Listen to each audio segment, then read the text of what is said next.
Anda telah melihat peta Amerika Syarikat beribu kali. Tetapi bagaimana jika saya beritahu anda bahawa anda sebenarnya tidak pernah benar-benar melihatnya? Zoom masuk dan ia mula jadi tidak masuk akal. Inilah jenis geografi yang sekolah tidak pernah ajar anda. Rembul 50. Lihat di penjuru kiri atas bagi 48 negeri di tanah besar. Perasan tak bahagian kecil tanah yang tergantung di bawah sempadan Kanada itu? Itulah Point Roberts, Washington.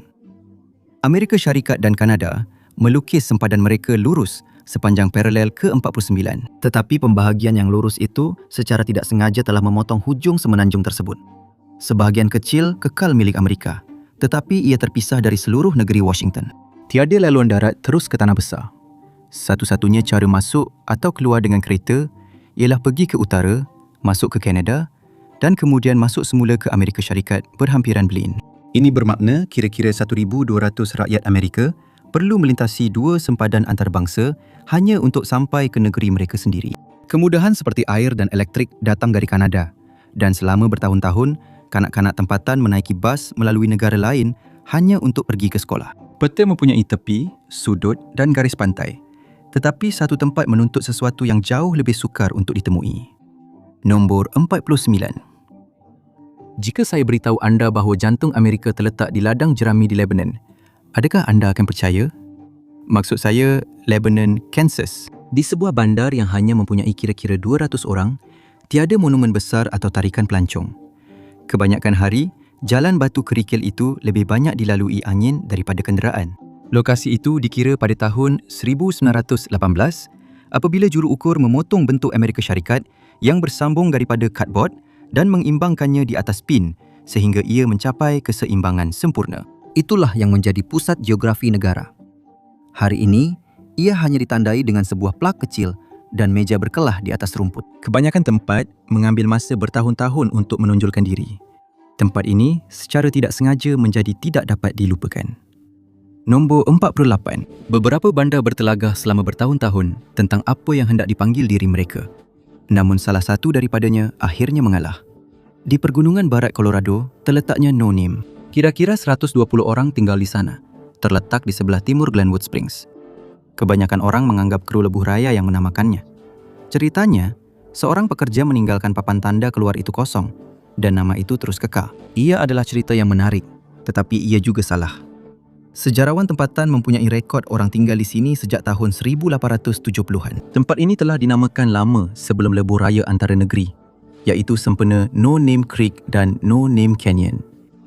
Jalan di situ dipanggil No Name Lane. Terdapat sebuah bar dan restoran bernama No Name. Seluruh bandar menyandang nama sementara itu dengan bangga. Kadang-kadang, mercu tanda paling terkenal di Amerika bermula dengan masalah yang tiada siapa ingat.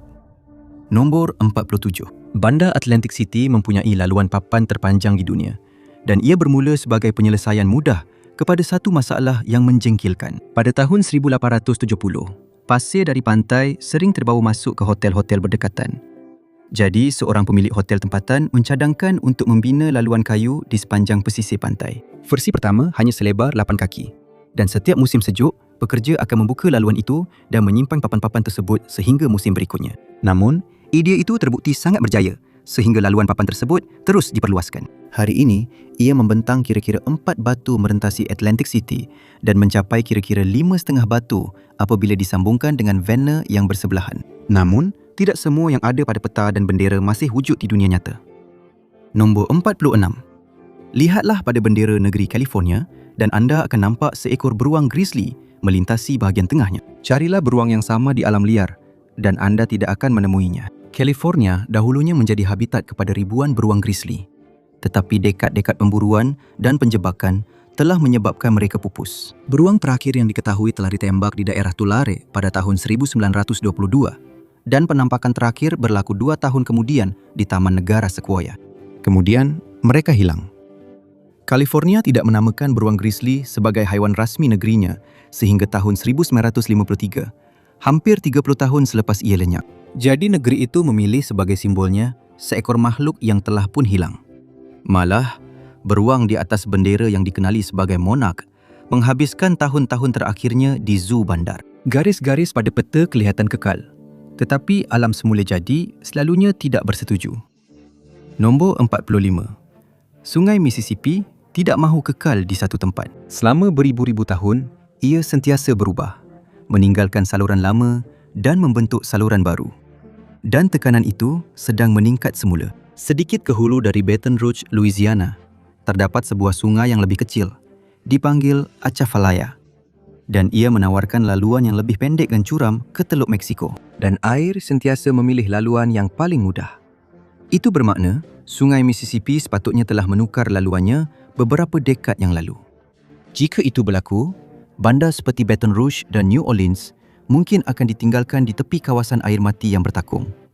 Ekonomi tempatan akan runtuh. Apa yang diperlukan hanyalah satu banjir besar untuk mencetuskan perubahan itu. Satu-satunya perkara yang menahannya ialah struktur kawalan sungai lama, sebuah sistem konkrit yang dibina oleh Kor Jurutera Tentera Darat AS untuk memastikan sungai itu kekal di tempatnya. Beberapa mercu tanda terbesar Amerika tidak pernah dilihat.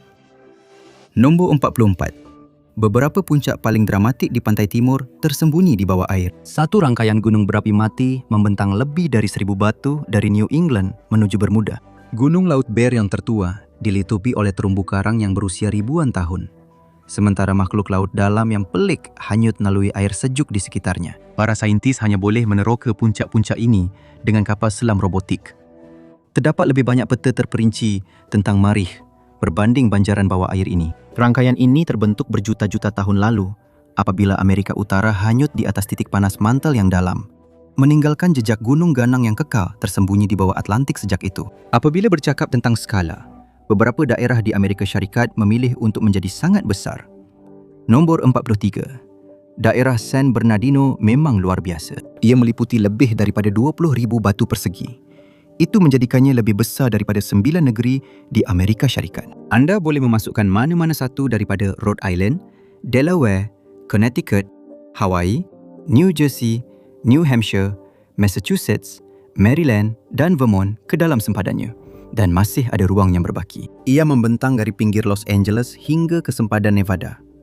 Di sesetengah kawasan, timbalan syarif mungkin perlu menempuh 100 batu untuk memberi respons kepada satu panggilan. Beberapa keajaiban terbesar negara ini kekal tersembunyi hanya kerana ia terlalu jauh. Nombor 42. Kebanyakan orang tidak tahu tentang hutan hujan terbesar di Amerika. Ia adalah Tongass, terletak jauh di tenggara Alaska. Hutan itu sendiri meliputi kira-kira 17 juta ekar. Skala besarnya sukar untuk dibayangkan. Anda boleh memuatkan Switzerland atau Denmark di dalam sempadannya. Selama beberapa dekad, Tongass telah menjadi pusat kepada pertarungan yang sengit. Penebang kayu melihatnya sebagai sumber balak hutan tua yang bernilai, manakala pencinta alam berhujah bahawa apabila pokok-pokok ini hilang, ia tidak akan dapat digantikan sepenuhnya. Sebahagian daripada pokok-pokok itu sudah wujud ketika Columbus berlayar ke Amerika. Satu keputusan sahaja boleh membentuk sebuah negara selama berabad-abad. Keputusan ini hampir sahaja berlaku sebaliknya. Nombor 41. Nampaknya Washington DC memang ditakdirkan untuk menjadi ibu negara. Tetapi selepas Perang Saudara, terdapat kempen serius untuk memindahkannya. Sebab di sebaliknya adalah mudah.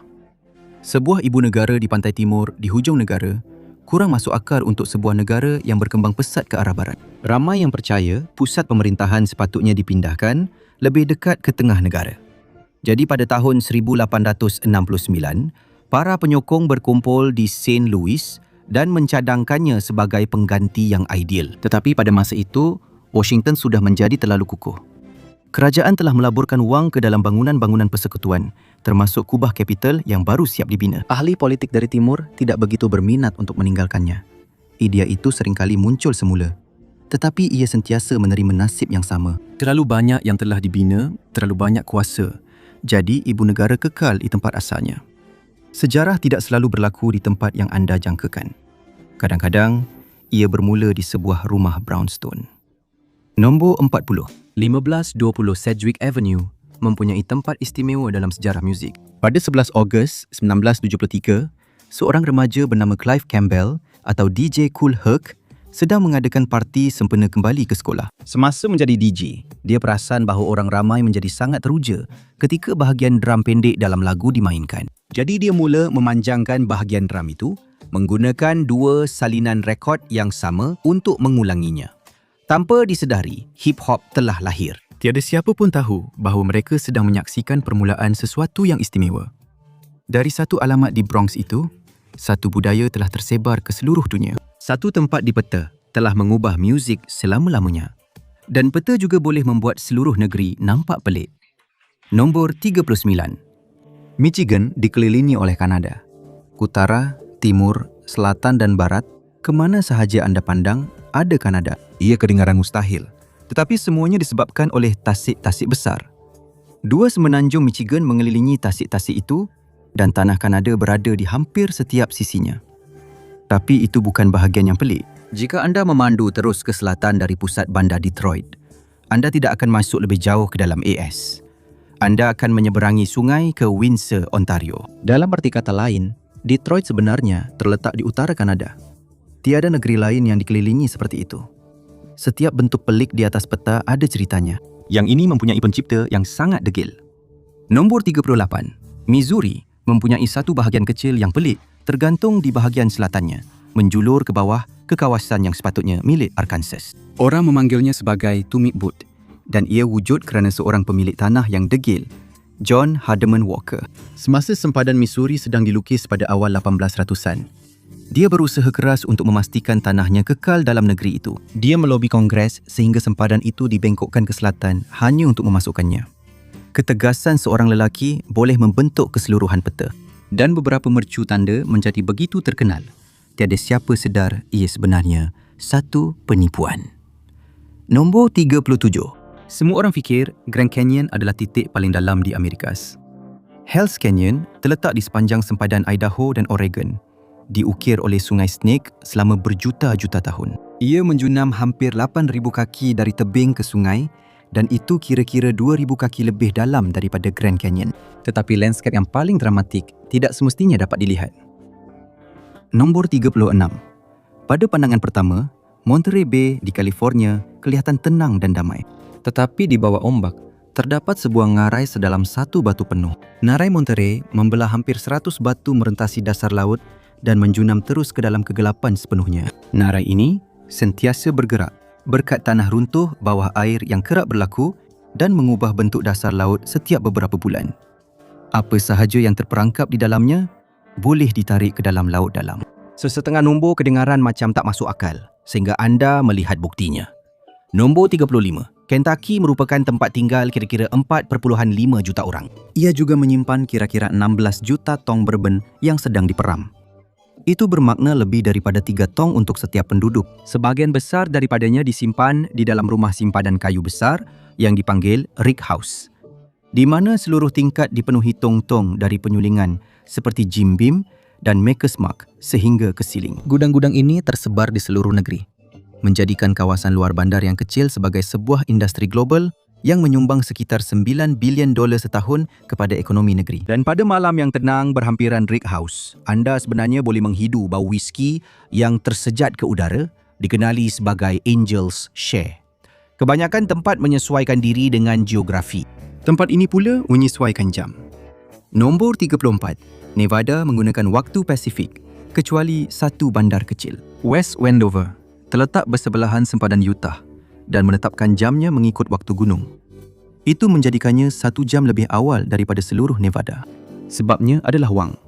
West Wendover ialah sebuah bandar kasino di tengah padang pasir yang kosong. Hampir semua penjudi di sana datang dari Salt Lake City di seberang sempadan Utah. Tetapi selama bertahun-tahun, berada 1 jam di belakang pelanggan utamanya menimbulkan masalah yang berterusan. Waktu tutup, jadual bas dan waktu puncak perjudian tidak pernah benar-benar selari. Jadi, pada tahun 1999, bandar itu meminta untuk menukar zon waktu supaya waktunya sama dengan waktu pelanggannya. Dan permintaan itu telah diluluskan. Sekarang West Wendover ialah sebuah bandar perjudian dan menjadi keunikan negeri. Tetapi sebahagian daripada sejarah Amerika berlaku dengan cara yang paling tidak ketara. Nombor 33. Bendera Stars and Stripes memang ikonik. Tetapi adakah anda tahu bahawa 50 bintang pada bendera sekarang bermula sebagai projek sekolah? Pada tahun 1958, Robert G. Heft yang berumur 17 tahun menghantar reka bentuk itu sebagai sebahagian daripada tugasan sejarah dan dia mendapat grade B-. Guru itu menegaskan bahawa pada masa itu hanya ada 48 negeri sahaja. Tetapi Robert tetap percaya dengan benderanya. Gurunya memberitahu, jika bendera itu diterima oleh Kongres, maka dia akan mendapat grade A. Jadi, Robert pun mendapat projek baru. Dia menghantar benderanya kepada senator tempatan dan memulakan kempen supaya ia diterima. 2 tahun kemudian, Alaska dan Hawaii telah menjadi negeri. Perkembangan sejarah akhirnya seiring dengan reka bentuk itu dan Robert Half mendapat grade A. Hari ini, bendera 50 bintang adalah versi yang paling lama digunakan dalam sejarah negara. Tidak buruk untuk sebuah projek sekolah. Sesetengah perubahan mengambil masa bertahun-tahun untuk disedari. Ada juga yang berlaku secara tiba-tiba. Nombor 32. Pada tahun 1932, seluruh bandar bangun di negeri yang berbeza. Bandar itu ialah Texoma, Separuh Texas, separuh Oklahoma. Namanya secara literal menggabungkan kedua-dua negeri.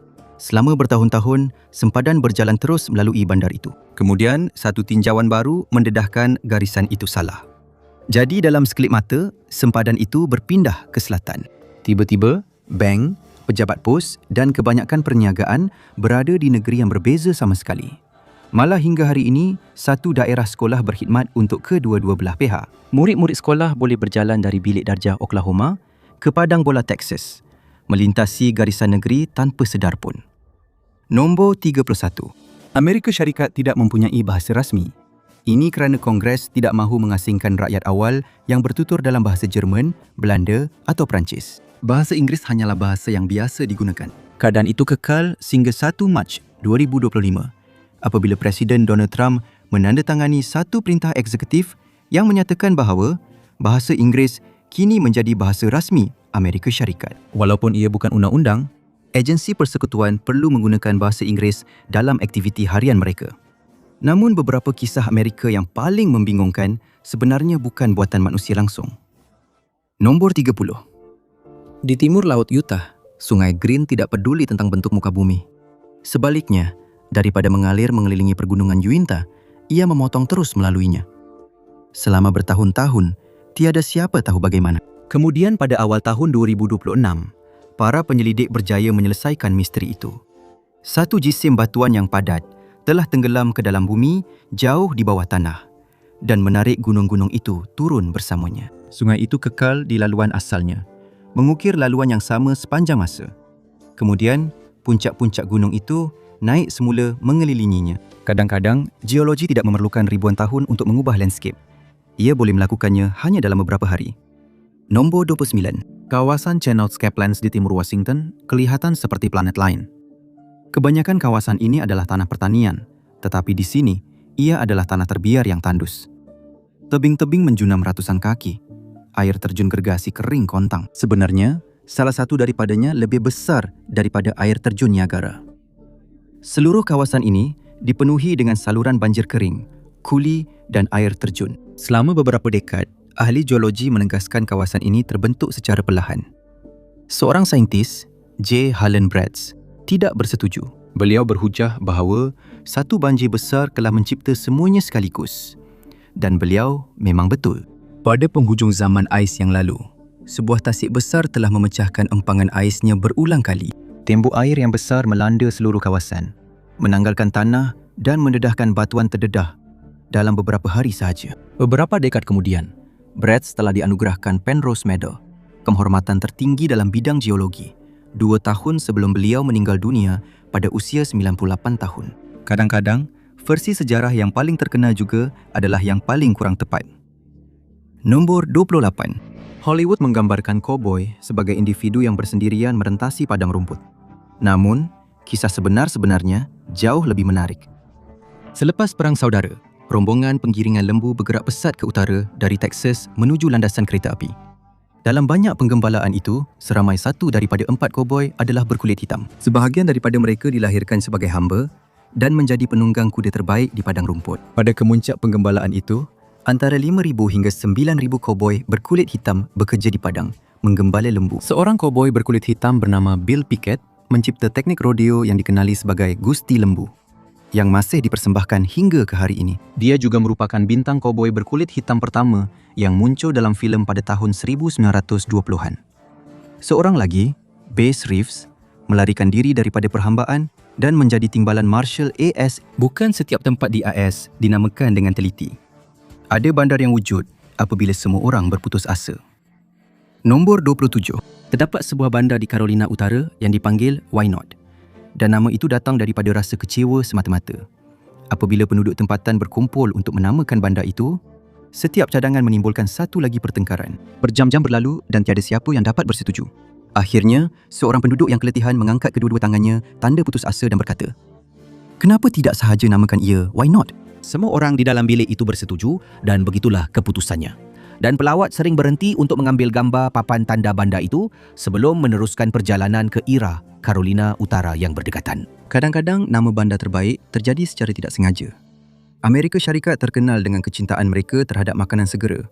Sebab itulah entri seterusnya ini sangat mengejutkan. Nombor 26. McDonald's adalah salah satu jenama yang paling dikenali di dunia. Begitu terkenal sehingga terasa seperti ia ada di setiap penjuru jalan. Terdapat lebih daripada 13,000 cawangan McDonald's di seluruh negara. Tetapi perpustakaan di Amerika Syarikat masih melebihi jumlah itu dengan lebih daripada 17,000 cawangan dan perpustakaan bergerak. Untuk setiap gerbang emas McDonald's, terdapat lebih daripada satu perpustakaan.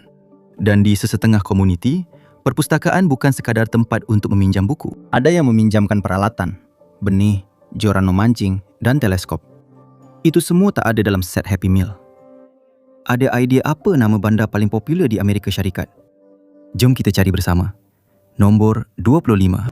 Jika anda memutuskan untuk melawat setiap bandar di Amerika Syarikat yang bernama Washington, ia akan mengambil masa hampir 3 bulan. Dengan 88 bandar bernama Washington di seluruh negara, ia adalah nama bandar yang paling biasa di Amerika. Apa yang bermula sebagai penghormatan patriotik telah menjadi satu trend di seluruh negara. Dan ia sebenarnya tidak pernah berhenti.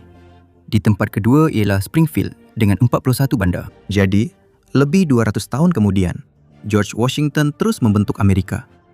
Sesetengah tempat mendapat nama mereka melalui sejarah. Yang lain pula mendapatnya melalui sikap. Nombor 24. Untuk sampai ke Alma, Colorado, anda perlu mendaki. Pada ketinggian hampir 10,600 kaki dari paras laut, Alma, Colorado ialah bandar berdaftar tertinggi di Amerika. Kira-kira 300 orang tinggal di sana sepanjang tahun, berdepan dengan udara yang nipis dan musim sejuk yang sangat mencabar. Jalan utama di sana terletak lebih tinggi daripada puncak Gunung Mitchell, iaitu gunung tertinggi di sebelah timur Sungai Mississippi dengan perbezaan hampir 4,000 kaki. Bar tempatan di situ malah mendakwa sebagai bar tertinggi di Amerika, di mana para pengunjung cepat belajar bahawa ketinggian boleh membuatkan satu gelas bir terasa seperti 3. Setiap bandar bermula dari suatu tempat. Bandar seterusnya ini bermula dengan satu pertaruhan. Nombor 23. Sholo, Arizona mendapat namanya daripada satu permainan kad berisiko tinggi. Dua penternak telah berselisih faham dan tidak dapat memutuskan siapa yang akan memiliki ladang tersebut. Daripada bertarung di mahkamah, mereka menyelesaikannya dengan satu cabutan kad.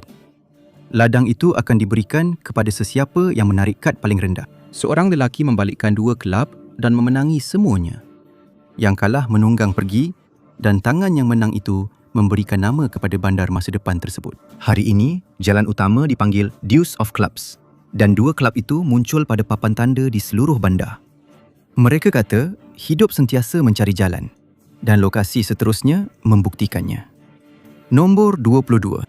Di padang pasir Nevada, satu rekahan sempit di batu membawa ke sebuah gua banjir yang dalam, dipanggil Lubang Syaitan. Dan ada satu penghuni yang tinggal di sana, ikan pupfish lubang syaitan. Ikan-ikan ini sangat jarang ditemui dan tidak wujud di mana-mana tempat lain di bumi. Seluruh spesies ini bergantung kepada lapisan nipis air yang disinari cahaya matahari di tepi jurang itu. Hari ini, hanya kira-kira 200 ekor yang masih tinggal. Dan perubahan iklim yang melampau sedang meletakkan kumpulan ikan ini dalam risiko kepupusan. Kebanyakan komuniti menyesuaikan diri dengan tanah di bawah mereka. Satu komuniti memutuskan bahawa lebih mudah untuk berpindah. Nombor 21. Pada awal tahun 1800-an, pelombong menemui salah satu bijih besi terkaya di dunia, betul-betul di bawah bandar Hibbing, Minnesota. Ia adalah penemuan yang sangat berharga. Mereka mesti mendapatkannya. Jadi, bandar itu berpindah. Pekerja mengangkat rumah, hotel dan juga sekolah ke atas penggolek. Kuda dan enjin wap menarik seluruh bangunan hampir 2 batu ke lokasi baru. Kemudian, Pelombong menggali tapak bandar lama itu. Perpindahan itu mengambil masa bertahun-tahun. Tetapi banyak bangunan tersebut masih berdiri hingga hari ini. Zaman ais telah mengubah bentuk benua. Entah bagaimana, satu kawasan terlepas tanpa disentuh. Nombor 20. Semasa zaman ais yang terakhir, glasier melanda sebahagian besar Midwest bahagian utara. Tetapi mereka langsung tidak mengenai satu kawasan. Dikenali sebagai Driftless Area. Kawasan tanah ini merentasi sebahagian Wisconsin, Minnesota, Iowa dan Illinois. Sementara glasier meratakan kawasan sekeliling, ais itu berpecah dan mengalir mengelilinginya. Tebing curam menggantikan tanah ladang yang rata. Lembah-lembah dalam memotong bukit-bukit. Sungai Trout yang sejuk, gua tersembunyi dan mata air batu kapur berselerak di seluruh kawasan ini. Ia sangat berbeza dengan ladang jagung yang mengelilinginya. Sesetengah tempat di Amerika Syarikat benar-benar menepati nama mereka. Nombor 19.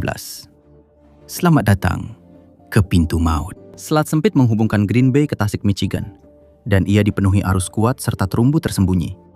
Ditambah pula dengan ribut yang tiba-tiba, laluan ini dengan cepat menjadi kubur bagi kapal-kapal. Pelaut Perancis begitu takutkan tempat ini sehingga mereka menamakannya Port de Mort atau Pintu Maut. Hari ini, rumah api mengawal laluan tersebut, tetapi bangkai kapal masih terletak di bawah ombak. Anda tidak sepatutnya menilai sesuatu berdasarkan rupa. Entry seterusnya memang membuktikan perkara itu. Nombor 18. The Great Dismal Swamp merentasi Virginia dan North Carolina, dan jauh di dalamnya terletak Tasik Drummond, sebuah tasik semula jadi yang dipenuhi air berwarna gelap seperti teh. Air yang keruh itu ternyata sangat berharga. Di atas kapal layar kayu, air selalunya rosak dalam beberapa minggu. Tetapi air yang diambil dari paya ini kekal segar selama berbulan-bulan. Tanin semula jadi daripada pokok cypress dan juniper memperlahankan pertumbuhan bakteria. Jadi, paya ini menjadi sumber air minuman yang boleh dipercayai untuk pelayaran jauh. Kemudian, George Washington cuba mengeringkannya untuk dijadikan tanah pertanian dan hamba-hamba yang melarikan diri membina komuniti di pulau-pulau terpencilnya. Beberapa tempat terasa seperti alam semula jadi tersalah faham arahan. Nombor 17. Berhampiran Buffalo, New York, sebuah air terjun kecil menyembunyikan api abadi. Gas asli meresap melalui rekahan di batu dan membekalkan api yang tersembunyi di dalam ceruk semula jadi. Api itu hanya setinggi beberapa inci, tetapi ia menyala hanya beberapa kaki dari air yang mengalir. Para saintis masih bingung mengenainya, kerana batu di sekelilingnya lebih sejuk berbanding kebanyakan tempat di mana api semula jadi berlaku. Api itu memang kadang-kadang terpadam, dan apabila ia berlaku, pendaki yang lalu akan menyalakannya semula. Anda rasa anda tahu berapa banyak tasik-tasik besar yang ada? Fikir semula. Nombor 16. Selama 18 hari pada tahun 1998, Amerika Syarikat secara rasmi mempunyai 6 tasik besar. Tasik Champlain di Vermont mendapat gelaran itu selepas seorang senator memasukkan peruntukan ke dalam rang undang-undang persekutuan. Presiden Clinton menandatanganinya menjadi undang-undang dan tiba-tiba tasik-tasik besar yang terkenal itu mempunyai ahli baru. Tindak balasnya berlaku serta-merta. Champlain jauh lebih kecil daripada mana-mana 5 tasik yang sedia ada dan penggubal undang-undang dari Midwest tidak gembira untuk berkongsi kelab itu. Hanya 18 hari kemudian, Kongres membatalkan keputusan itu. Tasik Champlain kehilangan statusnya, tetapi Vermont mengekalkan pembiayaan persekutuan yang datang bersamanya.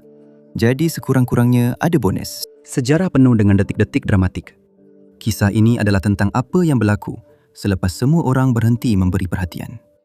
Nombor 15. Pada tahun 1861, sebuah komuniti kecil di New York membuat keputusan besar. Town lain mengundi untuk keluar dari Amerika Syarikat dan menyokong konfederasi. Ia adalah tindakan yang kurang masuk akal. Pekan itu terletak berhampiran Buffalo, kira-kira 1000 batu dari selatan. Ketika perang semakin sengit, orang ramai terganggu dengan negara yang berpecah belah. Jadi, semua orang terlupa tentang kesetiaan mereka. Beberapa dekad berlalu dan Town lain tidak pernah secara rasmi menyertai semula kesatuan. Hanya selepas 85 tahun, pada tahun 1946, barulah seseorang mengemukakan soalan itu. Presiden Truman malah menghantar surat untuk menggalakkan penduduk menyelesaikannya. Jadi, penduduk bandar mengundi dan memutuskan untuk menyertai semula. Kadang-kadang sesuatu masalah boleh mengambil masa beribu-ribu tahun untuk terbentuk. Nombor 14.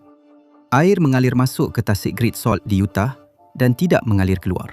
Jadi setiap sungai yang mengalir masuk ke dalamnya meninggalkan mineral, dan kerana tasik itu tiada saluran keluar ke lautan, mineral-mineral itu tidak pernah keluar. Airnya tersejat, tetapi garamnya kekal. Selama beribu-ribu tahun, tasik itu menjadi jauh lebih masin daripada laut. Perempuan yang berenang boleh terapung-apung seperti gabus. Hampir tiada apa yang boleh hidup di situ, kecuali udang air masin. Kemudian, ada tambak kereta api yang membelah tasik itu kepada dua bahagian.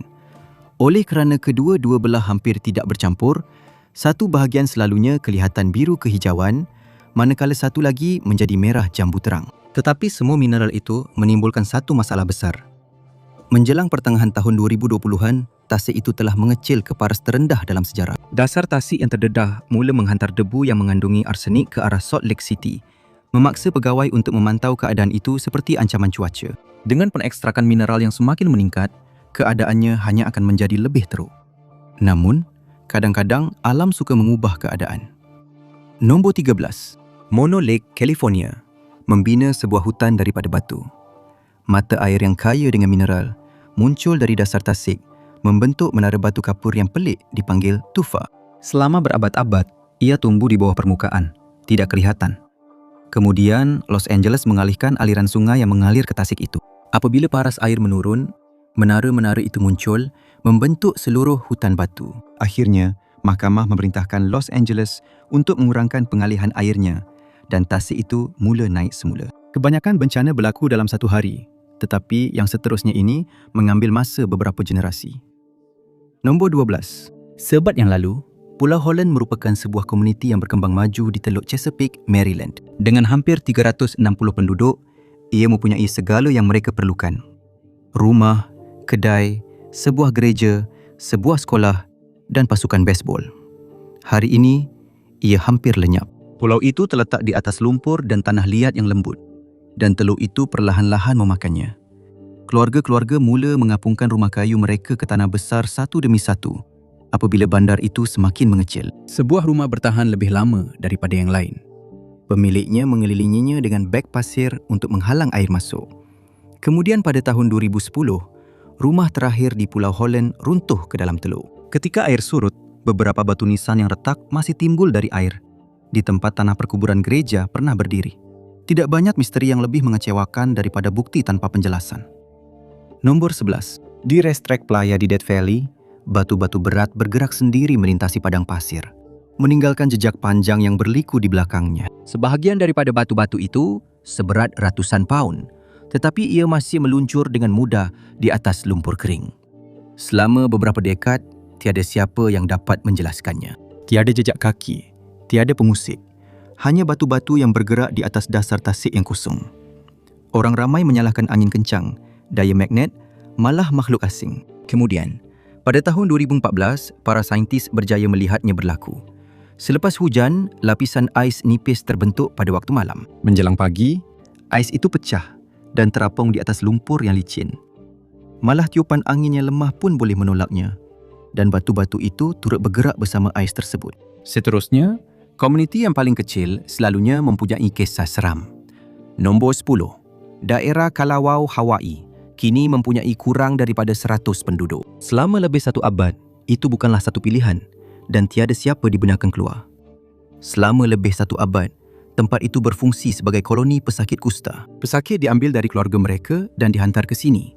Seorang paderi dari Belgium bernama Father Damien datang untuk menjaga para pesakit. Beliau tinggal di situ selama bertahun-tahun sebelum dijangkiti penyakit itu sendiri dan akhirnya meninggal dunia di sana.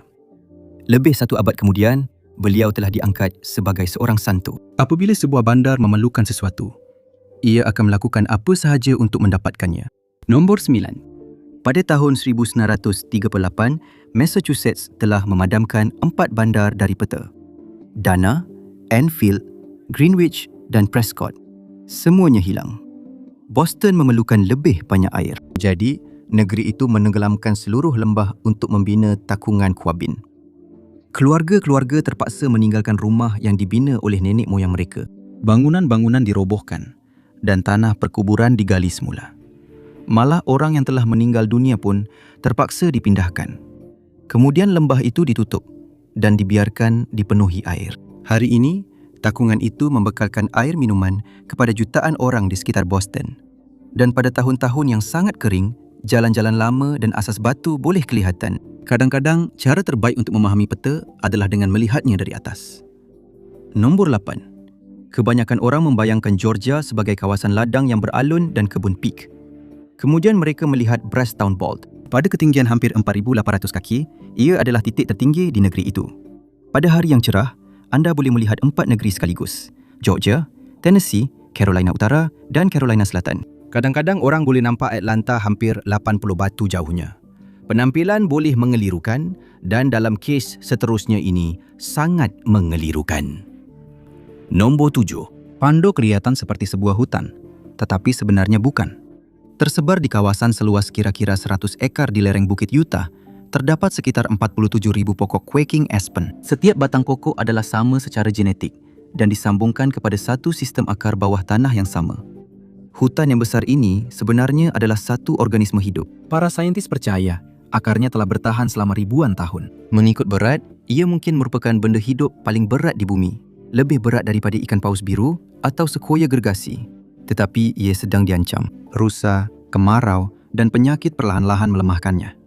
Ini telah membawa kepada usaha pemeliharaan dan penciptaan kawasan perlindungan di mana tunas-tunas muda sedang tumbuh semula. Bukan semua benda dapat bertahan semasa zaman ais. Ada beberapa benda yang enggan pergi. Nombor 6. Gunung tertinggi di Virginia mengandungi sebuah hutan yang hilang. Dekat puncak Gunung Rogers, terdapat kawasan pokok spruce dan fir. Ia adalah jenis hutan yang biasanya dijumpai beratus-ratus batu ke utara di Kanada. Ia adalah tinggalan dari zaman ais. Apabila glasier berundur, kebanyakan hutan yang suka cuaca sejuk ini hilang dari selatan. Tetapi Gunung Rogers kekal cukup sejuk untuk memelihara sebahagian kecil hutan yang masih bertahan. Hari ini, pendaki di jejak Appalachian keluar dari hutan kayu keras dan tiba-tiba mendapati diri mereka dikelilingi oleh pokok-pokok yang menyerupai kawasan belantara di utara. Kebanyakan bandar dan kota direka untuk perdagangan, lalu lintas atau pertumbuhan. Yang ini mempunyai matlamat yang sangat berbeza. Nombor 5. Arizona, yang santai mengambil namanya dengan serius. Jalan-jalannya termasuk Easy Street, Pohum Road dan Nonchalant Avenue. Seluruh bandar ini direka untuk memperlahankan kehidupan. Pembangun membinanya pada tahun 1950-an sebagai tempat berundur dari kehidupan bandar dan tema itu kekal. Memberi arah jalan di sini kedengaran seperti satu gurauan. Belok kiri di Easy Street, kemudian kanan di Tranquil Trail. Tapi itulah sebenarnya laluan tersebut. Itu bukan satu-satunya ciri menarik di sini juga. Pusat bandar ini mempunyai salah satu jam matahari terbesar di hemisfera barat. Sekali-sekala, satu kesilapan boleh mencetuskan reaksi berantai yang tiada siapa sangka. Nombor 4. Pada tahun 1981, pasukan penggerudian minyak telah menebuk dasar Tasik Paine di Louisiana dan menemui sebuah lumbung garam. Sebaik sahaja gerudi itu menembusi, tasik itu mula mengalir keluar. Satu pusaran air gergasi terbentuk dan menelan pelantar penggerudian, kemudian tongkang, kemudian pokok-pokok dan sebahagian daripada pulau berdekatan. Sebuah terusan malah berbalik arah dan mengalir ke belakang ke dalam lubang yang semakin membesar itu. Untuk seketika, aliran itu mencipta air terjun tertinggi di Louisiana. Nasib baik, tiada siapa yang terkorban. Apabila kekacauan itu berakhir, Tasik Paine telah menjadi tasik paling dalam di negeri itu. Namun, sesetengah pencapaian ada tanda bintang di sebelahnya. Nombor 3. Titik tertinggi di kebanyakan negeri terletak di puncak gunung, kecuali Connecticut.